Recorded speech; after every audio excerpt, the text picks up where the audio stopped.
Guys, for helping me navigate the fun technology here. So a little bit about myself. Again, my name is Sophia Carey, and I've been with the city for just under 2 decades by now. My gosh, it's been a while. I originally joined the city to help establish the Department of Business Affairs and Consumer Protection. And I know that Kenya spoke, I think, last week about all the great resources and the support that department provides. When I was there, I worked with businesses to help with getting them started up and to operate successfully here in the city. And about 5 years ago, I moved over to the Department of Planning and Development, also to continue supporting local businesses, but to get a little bit more involved in the financial incentive programs to, again, help with economic development, help businesses be able to operate and grow and expand and just do well for themselves and also for the residents of our great city. And the reason I connected with procurement and with Kathy and her team is really because I think sometimes DPD gets a reputation of working just with mega real estate developers on these multi-year, super sexy plan developments. And we do, that is true. We do work on those projects. But I think a lot of times the work that we do with smaller businesses and local neighborhood development and business growth, economic development, all that good stuff doesn't get as well known. And for many businesses here in Chicago or businesses who want to work in Chicago, your chances of interacting with those programs are going to probably be a little higher than working with some of the larger kind of mega developments. That being said, I am also going to talk a little bit about how you might be able to take part in some of those larger projects if you know how to find them. So without further ado, a little bit about the Department of Planning and Development. Our mission is very broad. It is basically to plan the city and all of the activities for comprehensive growth and sustainability, not just for the central downtown area, but for all of its neighborhoods. And we are looking with our new Commissioner Maurice Cox, on kind of 3 key aspects when we talk about comprehensive growth and sustainability. We're looking at equity. So how can we ensure that resources are equitably offered to all of the residents and businesses in the city? Diversity. So we want to make sure that we have our strength in ensuring that there's lots of different types of businesses, lots of different types of real estate to help both residents and business owners be successful and find their place here within the city limits. And then finally, resiliency. As we all know, the COVID pandemic kind of caught us all by surprise, the entire world.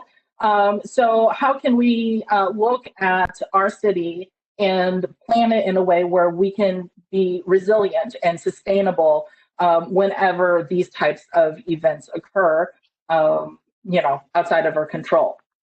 So that's in general kind of our mission. It's very big and very broad. So how do we do that? There are 3 main bureaus that most of our businesses will interact with. We have more bureaus than this, but these are kind of the 3 main ones that you might be familiar with. The first is zoning. So for anyone who has applied for or a permit, whether it is a building permit to do construction or to do renovation, whether it's a sign permit to put up a sign outside their business to market themselves, that you will probably have all worked with zoning at some point. Zoning reviews all of these types of permits to make sure that they fit the plan and the scope of kind of the area. And I like to joke that this is what prevents a McDonald's from, let's say, demolishing a building in the middle of a residential street and building a drive-through fast food restaurant, in the middle of a residential area. So zoning is very important for our department and for the city. The second bureau is planning and sustainability. So this is where we have our neighborhood planners working with community stakeholders to figure out what are the needs of that area and how do we invest in building up those amenities, whether it's for residents or for business owners. And under the Planning and Sustainability Bureau is the Neighborhood Opportunity Fund. That is what I'm currently focused on, and a lot of people have heard about the Neighborhood Opportunity Fund, so we'll talk about that later on in the presentation. And then the third bureau I wanted to highlight today is really our Bureau of Economic Development. So they handle lots of other financial incentives. So if you've ever heard of TIF projects, the tax increment financing, or new market tax credits, those are all handled through the Bureau of Economic Development. And a lot of businesses who are interested in building their facility here in the city will coordinate with them to really make sure that the cost of doing so is feasible for their operations. Part of economic development also is small business advocacy. So that team has a number of community organizations they work with to, again, lean in, listen to the businesses that are located in the city to understand what their challenges are and how we can continue to support their growth. We also have a workforce development program through the small business advocacy team that is really designed to help local businesses hire and train local residents for jobs and a career here in the city. So those are kind of the three big bureaus. We also, you might also have heard about historic preservation and land sales. That is also all part of DPD. Okay, so when I was talking to our team about how to best talk about the programs that we have, I thought the best way to do this is really probably just to give you a couple of kind of pictures of real life projects and how they were able to interact with our departments to make their next goals happen. And so really quickly, I just wanted to talk about, let's see, 1, 2, 3, 4, 5 different projects. And then through those projects, talk about some of the programs that you may have heard about or may not have, and think about how the programs might work for you. So I'm actually going to hold off on Neighborhood Opportunity Fund because that's my baby and I could talk forever about it. So I'll start over here with the SPIF client, Aquinas Literary Center. So for those of you who are not familiar with the SPIF program, the SPIF program stands for the Small Business Improvement Fund. And what it is it is a grant program that is available in different parts of the city. And that availability opens and closes based on the amount of funding available and also based on kind of city council approval. And the funds come from property taxes. So if you look at this project here, right underneath it, this is Archer/Western TIF. So what that means is a portion of the property taxes are set aside to be in a TIF district, and then those funds are then used for various types of projects in that area. Aquinas Literary Center was able to apply for a small amount of TIF funds through the Small Business Improvement Fund to really do a facelift for their property. And for those who are, who may have heard about TIF, oftentimes in the news you'll see TIF related to, these super big multi-million-dollar projects, Lincoln Yards, for example. And what they don't realize is there is this other program, the SPIF program, that is really pulling from the same pot of funds. So you don't have to be a large million-dollar multi-year project to be able to engage in the resources available through TIF. So that's a little bit about the SPIF program. Underneath that is Chicago's PACE program. So this is really interesting. This is financing that is backed by the city. and it goes to any kind of green or sustainable development. So in this case, this project, which was the first one for the city, was using TIF to help do a renovation. If there are businesses who are either contractors or interested in doing work on their own property to help with, again, green energy, sustainable energy, renewable energy, and is looking for what could be a less expensive financing option, PACE is actually a program that is started at the federal government but is available in the city of Chicago.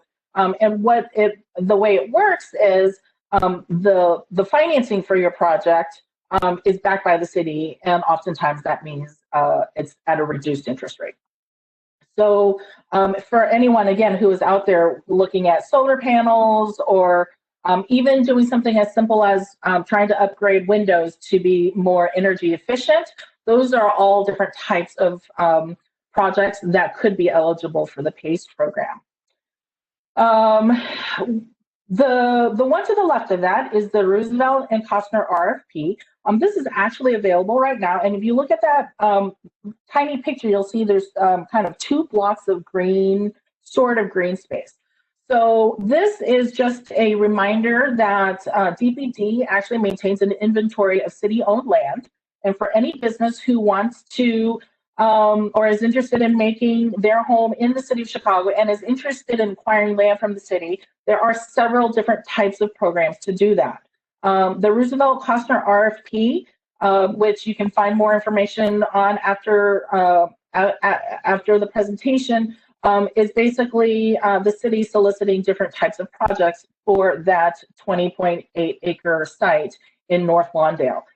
It is difficult to find large sites in the city, so for those that have the interest and the resources to develop them, we're always interested in talking about how we can best use these vacant lots.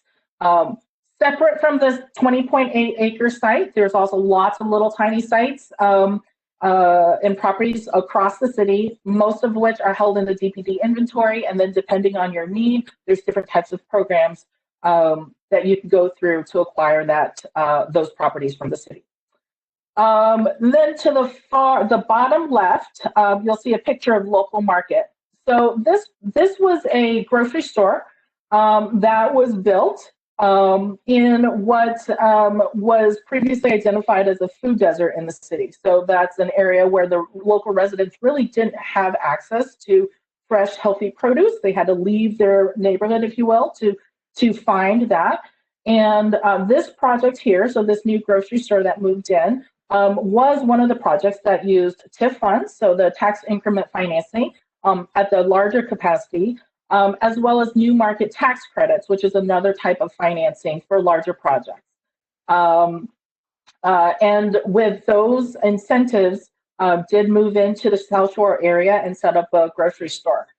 What a lot of businesses do not know is that with these financial incentives, so the larger TIF projects, the new markets tax credits, even with the PACE program, there are often opportunities specifically for local Chicago businesses, because those developers have to meet a certain percentage of their budget in MBE, WBE contracting, local hiring, and prevailing wage.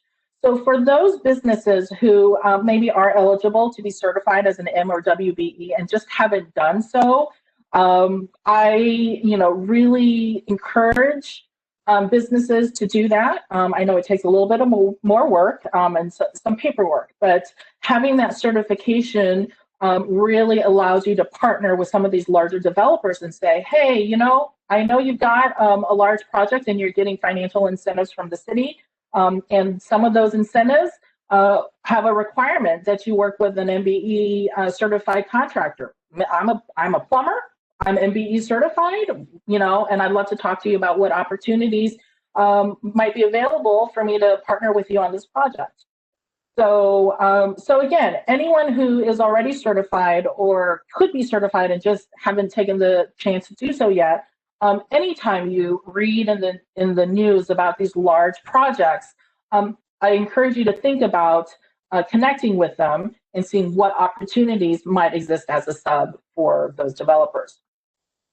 And then finally, we've got our Neighborhood Opportunity Fund. That's I live and breathe NOF every day, and that is another grant program. So it is not a loan. It's money. It's not free money though. The way it works is for different areas of the city. If you are interested in renovating your space or possibly renovating space to move there, the city will help share the costs of that work. So in this picture, this gentleman, he was the owner of an art gallery, and he wanted to expand his art gallery and improve some of the amenities in his space. And so we gave him a grant and allowed him to do that. And we were able to celebrate his newly expanded space earlier this year. So the Neighborhood Opportunity Fund is broken out into two tracks. There is a track for anyone who is seeking a grant of less than $250,000. Actually, it's $250,000 or less. We call that the small grants track. And starting this year, we have that program opening twice every year. And if you're interested in applying, during those open periods, we invite business owners and commercial property owners to submit a proposal of what they want to do, where they want to do it, how much it's going to cost.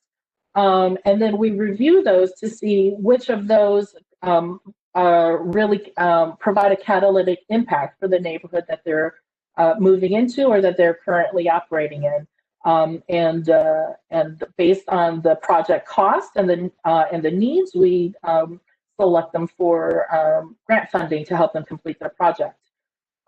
There is a large grants track for Neighborhood Opportunity Fund as well, and that's for any grantee that is seeking a grant that is greater than $250,000. The requirements of that program include city council approval. So it operates similar to like a TIF project or some of our larger kind of financial incentive programs.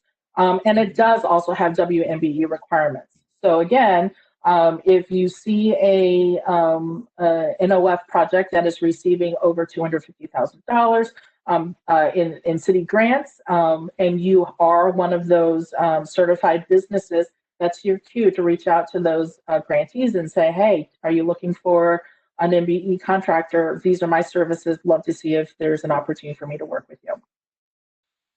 So that is about the Neighborhood Opportunity Fund.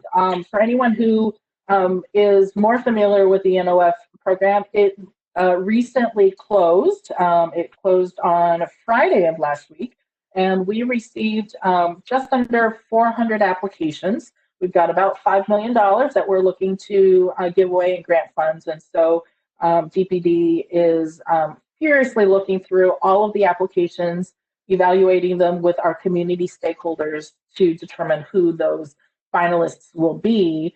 And then from there, kind of share kind of the types of projects that they're going to bring to their neighborhoods. Yeah, so I think that's it. Let's see, what's next? Okay. There we go. So Invest Southwest. Invest Southwest is one of the newer initiatives. It was started last year. It's one of the first initiatives under Mayor Lightfoot.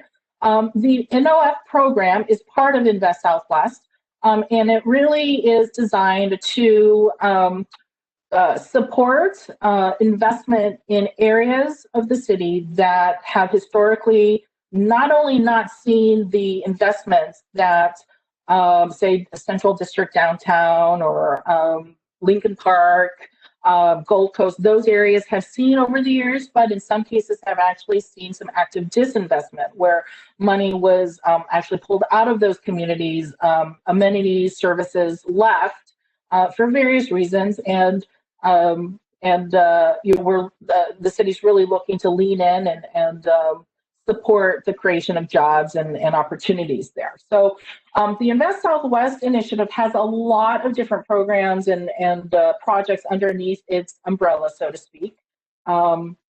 Its goal as a whole is to channel more than $750 million in public funding And it is to attract both private and philanthropic investments. So again, businesses who are interested in moving into these areas, nonprofits that want to move into these areas, they could potentially be eligible for getting some of the funding that's available. There is a focus on 12 specific corridors and 10 communities, and the funds are spent really on infrastructure development, and then again, improving those amenities. So an example is like the grocery store in the food desert, right? If there's a business that wants to move in and open up a grocery store in an area that's needed, we would consider that, improved amenities and opportunities for both the residents and the businesses. And we would lean in to see what kind of resources and what other kind of related projects and programs can help make that happen. The departments, CDOT, Department of Transportation, Streets and Sand, DCASE, they are all working in these areas under the Invest Southwest umbrella. So there are public opportunities as well, or contracting abilities, but those are all done outside with our other city departments. My computer, apologies, seems a little slow today. Okay. The other kind of larger initiative that is coming through the horizon is the We Will Chicago. So this is a really ambitious program, and it is to address the fact that the city has not had a comprehensive plan that covers the needs and the unique features of all of the different areas of the city in over 50 years. So this is something that is coming up. If you are a business or a resident of the city of Chicago, I encourage you to keep your eyes open for this. And if you want to be part of the conversation of what the future of the city will look like, you want to be part of the We Will initiative. You want to be engaged in providing that public feedback, identifying community needs, and other issues that we can address in the future years. So, so We Will is again, it's just getting started, and there is a website that DPD has created for this initiative, just like it created for the Invest Southwest initiative. Both websites are available through our department website. And so what are your next steps? Really, I didn't want to give you a list of, an overwhelming list of things to do. So it's really just three things. One is, if you are interested in learning about the different projects that are being supported by DPD, as well as the different programs, for example, when is the SPIF program, the Small Business Improvement Fund program, available in your area? I encourage everyone to sign up for the DPD newsletter. It only goes out maybe once a month, so you don't have to worry about getting your email inbox bombarded by our department. But definitely sign up for those newsletters, and you can find out about all the new activities that are happening in your area and other parts of the city. Second is, if you are interested in learning about assistance programs for your business, definitely reach out to us. So for example, if you're not familiar with the Small Business Improvement Fund and all of a sudden you heard about it today and you're like, I really would like to know more about this, reach out to us. We can point you to the team that handles the different programs so that you can really understand the ins and outs of how those programs work, and how you or your clients might be able to use those programs to help fund some of the work that needs to be done. And then finally, I just really can't emphasize this enough. If your business is qualified to be certified for MWBE, we really, really encourage you to do so. Too many times we have developers coming to us saying that they can't find MWBE certified companies to work with, and are asking us to reduce the requirements of, what percentage of their budget needs to go to W or MBE contractors. We know that the businesses are out there. So We, through our department, through procurement, through the Department of Housing, are constantly pushing for contractors and developers to identify and establish relationships with these types of certified businesses. So if you are one that could be, you should definitely get certified so that you can start taking advantage of some of these opportunities that are really just for you. Our website is really easy to remember. It's just chicago.gov/DPD. So all of the information about our programs, to sign up on our newsletter, it's all there. So you can kind of review it at your leisure. And I think that's pretty much it. Opening up for questions. Sophia, thank you so much for that presentation. I have a couple questions myself, but I wanted to jump into one from the audience. We have a question about just this regarding the certifications, whether the DBE certification is, kind of what qualifies for some of these requirements. I know you talked about a number of different programs. So do these specify, I don't know if folks are seeing what I'm seeing, that Sophia's got a little bit of a low bandwidth issue. Sophia, are you still with us? Yeah. Okay. All right. We just can't see you, but we can hear you. So, there you are. Perfect. So the question is the DBE certification included, or do folks specifically have to be locally certified by the city and the county? Like, can you speak to that a little bit? Yeah, that's great.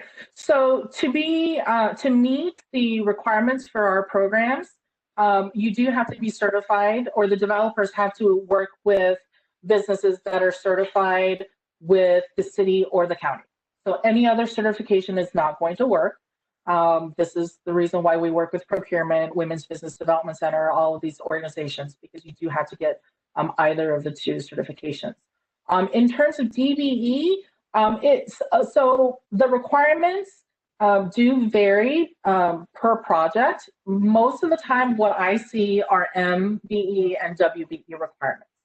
If you are DBE, that doesn't mean that you shouldn't market that yourself, because again, when you're talking to developers, if they really want to work with you and you have a partnership, they can present you to our department as a DBE vendor as well. It's just, depending on the situation, there may or may not be a requirement for DBE certified businesses for that financial incentive that they're going for. Great, thank you, Sophia. And for folks who aren't, necessarily familiar with the city's certification program, we certainly, we've offered a couple sessions as part of this vendor fair. We have a number of hands-on workshops, that get really granular, even to the point of, helping you understand which documents need to be uploaded or not. So we certainly, can follow up offline, or you can follow up with us in terms of getting more information about getting that local certification. So we're certainly always happy to help with that. There also, as you mentioned, there's a number of assist agencies that we work with as a city, and certainly the Department of Procurement Services, that we actually have the ability to fund through by ordinance to be able to assist firms that are looking to become certified. So if you're not sure where to start with that, we're here to help you get started with that. We have a number of assist agencies that are listed on our website that can actually help you work through that application process if that's something you're looking to learn or to get to add as a toolkit for your business. So that's just a couple of other notes about like our certification. So question, what are the opportunities for agile planning in your department? Short-term planning, as sometimes it takes a long time to get projects off the ground. Sure. So all of the opportunities with our department are going to be listed on our website. TPD does have some RFPs out, for example, RFPs to help design community plans and other kind of construction projects. But you'll have to look at our website, specifically something for Agile. I don't know of any off the top of my head. They're usually going to be tied to a specific need or a specific kind of product, end product, not just Agile services. Okay, and so that's, Sophia, generally listed on your website, or do those also go out in the newsletter, or is it mostly just like more real time on the website? Yeah, it's both actually. So you'll get real time on the website. And then if you're signed up for the newsletter, anytime there's an RFP that's getting put out, it'll definitely be mentioned in our monthly newsletters. Okay. Okay, another question. In the past, companies were pre-qualified with CPS and PBC as general contractors. And you are newly pre-qualified with DPS. Welcome. Will PBC and CPS have a new pre-qual coming out, or will they all filter through DPS moving forward? This is a good question. If you are familiar with our buying plan, both PBC and CPS are listed in there, and also have their upcoming contracting opportunities or their opportunities for pools listed within the buying plan. And as folks may or may not be familiar, they have their own contracting authority. So any of pools that they draw from would continue to go through them. There are some ability for these agencies to put in a reference contract through this, utilizing contracts that the city of Chicago has in place. But really, if they have a pool, then they would presumably have continue to have a pool as they do their own contracting. And certainly, I'm happy to provide my information to kind of follow up specifically on this. I think it sounds like some folks are putting some questions in the chat. If you could put your questions in Q&A, that would be great. That would help us keep everything straight. Let's see. I see one in the chat. How should architecture, engineering, interior design firms get involved in the Neighborhood Opportunity Fund, Invest Southwest, SPIF, and the CPACE grant recipients? That's a great question. So this is where we I think it's worth talking a little bit about private investment projects and public, right? So DPD as a whole, we don't generally go in and do our own development. We partner with other agencies, public, government agencies, CDOT, Streets and Sand, or we're partnering with a private developer. So architectural firms, engineering, and interior design, anyone who would be a contractor to our private developers, I think the key is to know, for example, which grants or which businesses are getting the grants, and to connect directly with them to see if there's business development opportunities. Or if you know about the program, you can also use it as a way to do your own business development. So for example, Invest Southwest, if you happen to be working in those 10 communities, for example, and you're doing your own business development out in the neighborhoods, and you're talking to a commercial property owner and about the services that you can do, and they say, oh, well, you know what, this sounds great, but funding is really tight right now. I just don't know how I can afford all of this. If you're familiar with the NOF program, you could say, well, have you talked to the city about what kind of financial incentives are available for you because you are in one of the Invest Southwest neighborhoods? So it is kind of a pass-through, right? So the money that the city gives would be going directly to the business owner or the commercial property owner. You, as their contractor, it would end up funneling to you ultimately, providing the services. The city does not actually solicit or hire services on behalf of these individuals. It's their project. They choose who they want to work with, and we basically support them with the resources that we have. Okay. Great. A question. Someone is certified as a WBE, WSOB with WBDC. Do they need to certify with the city and county? So that it sounds like from our previous question, that's yes. Is that correct? Yeah, city or county. Yeah. Okay. Yeah, and Kathy, you might actually know a little bit more about like if it's just county certification, do they also have to get it kind of recognized with the city, or can they just show their county certification? Sure, absolutely. Thanks, Sophia. So if somebody is certified with one of the local certifications, MBE, WBE, the VBE, and at the city, the business enterprises owned by people with disabilities, we actually have reciprocity with the county for the MBE and WBE certification. So those standards mirror one another, and you can be certified with either entity. They're essentially equal. So if you already have a certification with the county, or if you'd like to pursue certification with the county as opposed to the city, all of that is accepted for city work. And now it sounds like for work that's, ancillary work that's happening in numerous ways at the Department of Planning. And so just to kind of touch on that too, regarding the Neighborhood Opportunity Fund, so those folks who receive those grants now will be hiring contractors. And there's the requirements are there for M and W. So that's a really great question.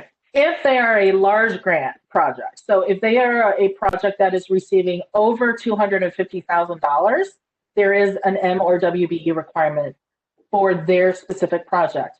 However, if it is a project that is receiving less than $250,000, that is actually not a requirement. We highly encourage it.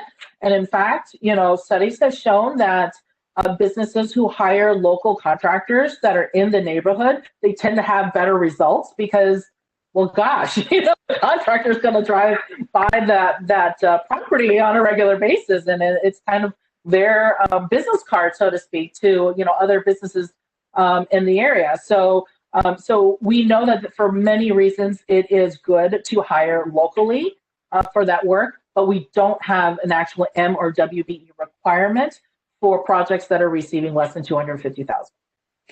And so just kind of a hybrid here. So how do folks find out who those grantees are? And then you just closed an application period this past Friday. Do you plan on opening that up again? Like, I know that these have happened multiple times. Is there a particular schedule, or is it as funds come up?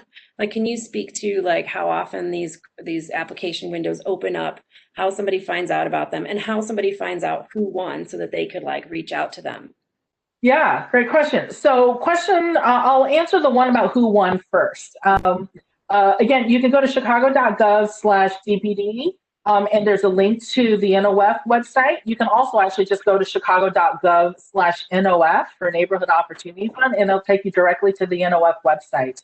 When you go to that website, there is a tab at the top that says awardees, and it'll show you all of the different businesses that have received grant awards, and they can be at different parts of their project in terms of completion, right? So some have already completed.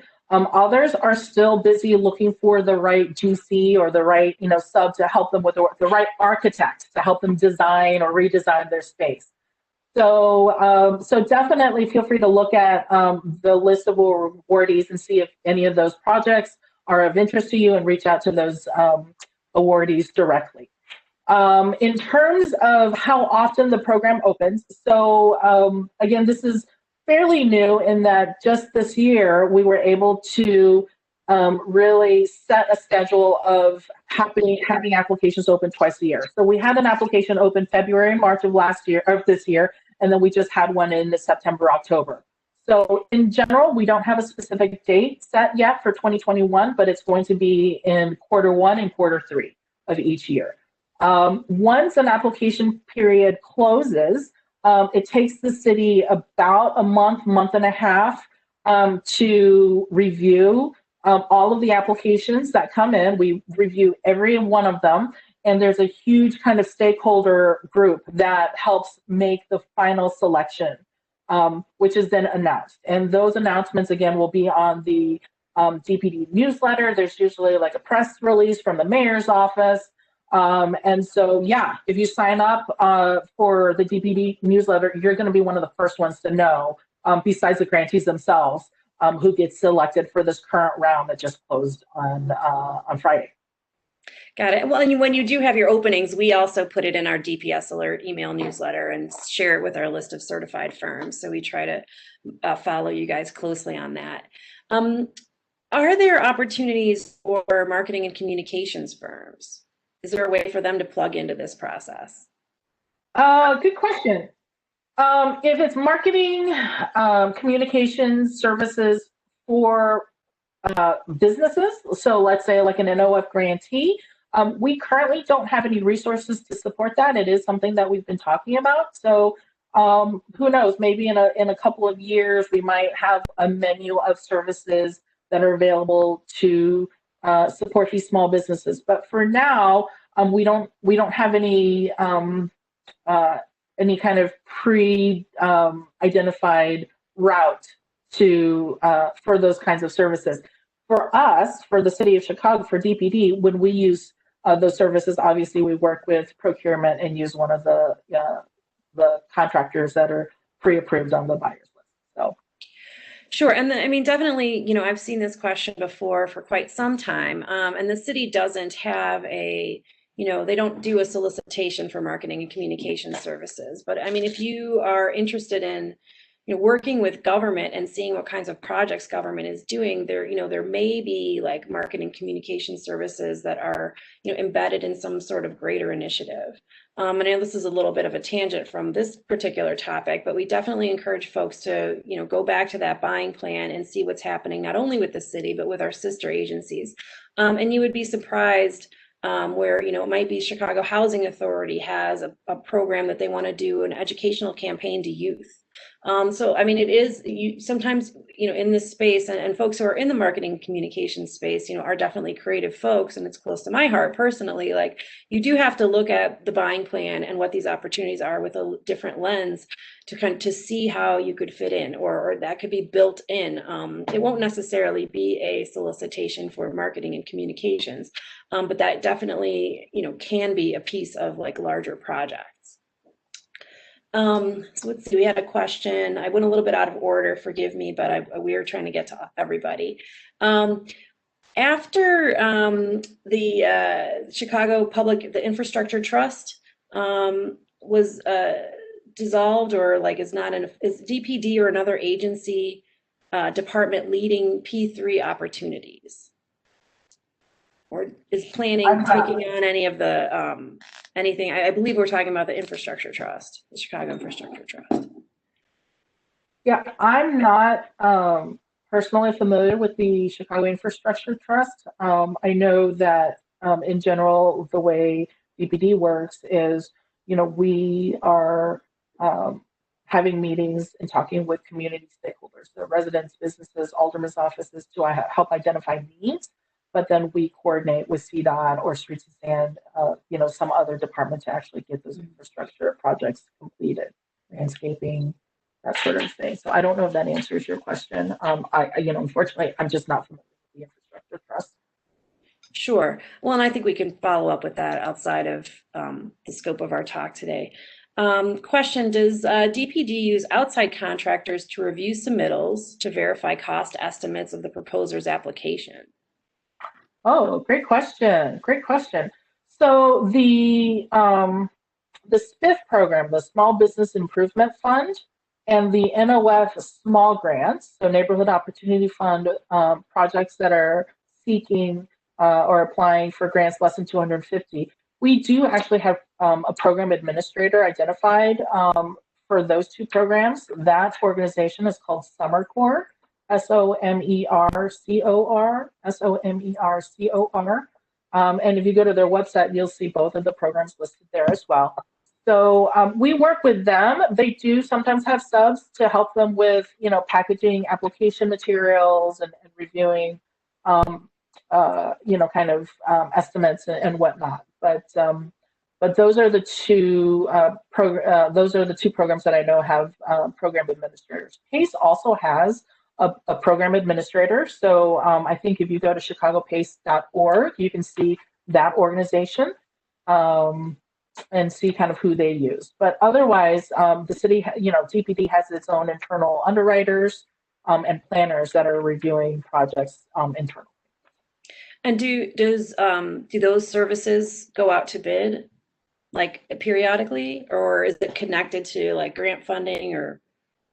Yeah, so we will put out an RFP for a program administrator. And then of course, when they respond to those, if they have subs, it's going to be part of their response. Got it. Okay, so that was something that would go through DPS and check the buying plan, et cetera. Yeah. Mm-hmm. Yeah. So they're currently under contract, and then, stay in touch. And that, Right. perfect. Are there opportunities for in-resident artists if they don't have their own gallery? Great question. I guess it depends on what they would want to do. We do, DPD does work with DCASE. The NOF program is interested in supporting cultural amenities in the neighborhoods. So again, I'm not quite sure what the mechanics or the details of the project are, but I will tell you that, we have, in addition to giving out grants to art galleries, we have also given out grants to do like public art installations. There's usually a, kind of a grantee that's tied to, that's responsible for that project. So whether that is that's an artist, or whether that is a private kind of business that is hiring an artist to do the work, we can look at it both ways. But yeah, it really is going to come down to kind of what are the amenities that are being proposed. Great. Let me see here.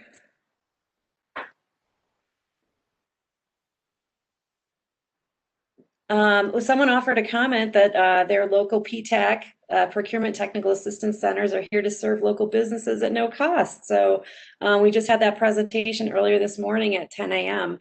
From the Illinois PTAC. So certainly, folks can reach out to us, but we can also help direct you to a PTAC to help you navigate these.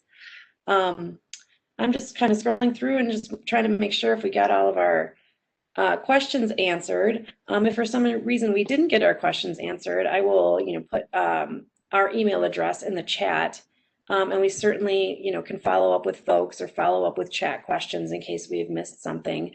And I don't mean to. I'm just going to presume, Sophia, that you're open to questions as well. We're here and we do these events like the virtual vendor fair just to be able to be as transparent as possible about the opportunities, and find a way to connect with all of you, right, in this, as we all pivot in this new normal. I'm sure we're all kind of done with that phrase, but we are here to help. We are real people, and we're trying to find as many opportunities for folks to get engaged and get involved.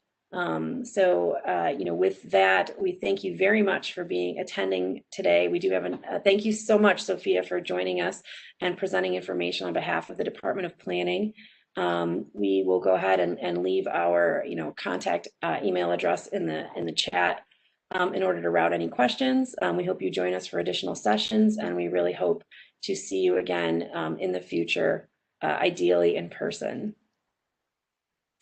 Thank you all so much, and have a great rest of your afternoon. Thanks, everyone, and good luck.